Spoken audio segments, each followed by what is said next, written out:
In 1901, my great-great-grandmother, who was a woman named Jenny Hudgens, and her husband Fred were able to acquire a 10-acre tract of land. And Carpenter Creek, the creek was actually one of the borders of the property.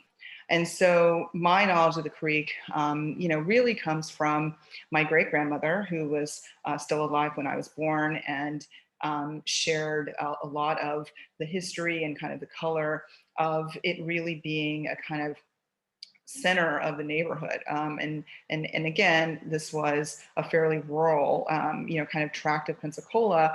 And actually, at the time, our family was pretty much the only Black family. And so, this watering hole, which became colloquially known as Aunt Jenny's swimming hole, was a place where neighborhood families would gather. And actually, because of the length of the creek actually played kind of a connective role for different communities of Pensacola.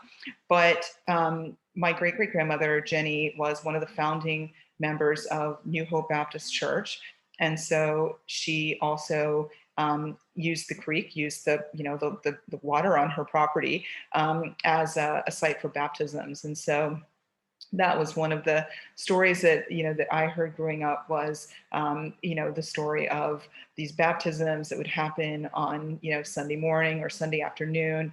The members of the Black church would come from New Hope, across these kind of dusty red clay roads, and they'd arrive at the creek, and usually typically there'd be white kids swimming and horsing around and playing around. And it was Aunt Jenny's it was her job to get them out of there, because there was sacred work to be done. And so she would she would raise her voice and put the fear of God in them, and then they would skedaddle, and the baptisms would be performed. And this is a scene that my mother, Laura Wills, has written about she's written and published 2 nonfiction memoirs, and she's written pretty extensively about the creek. But this kind of imagery and this story of, the baptisms and this ritual is something that she wrote about from having firsthand knowledge of it, from, growing up in the 40s and 50s and kind of seeing it happen Sunday after Sunday.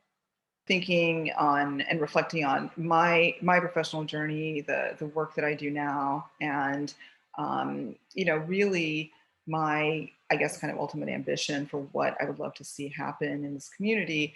The creek is the subject of a fairly significant planning study at the moment, and there's definitely conversation and I think some amount of interest in figuring out how to return, some part of the landscape to kind of public access.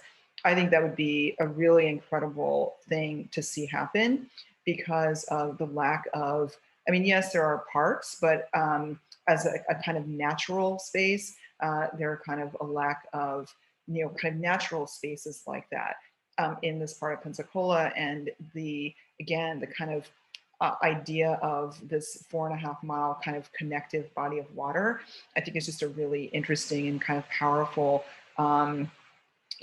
visual, but also just mechanism as far as thinking about community and connectivity. I would love to see some kind of marker, some kind of historic marker demarcating the location of Aunt Jenny's swimming hole. I think at this point, there are, again, people in their 70s and 80s, people my mother's generation, right, who have these vivid memories, but those memories are fading. And to actually have some kind of marker and, just acknowledgement of this space at this kind of really interesting, sliver of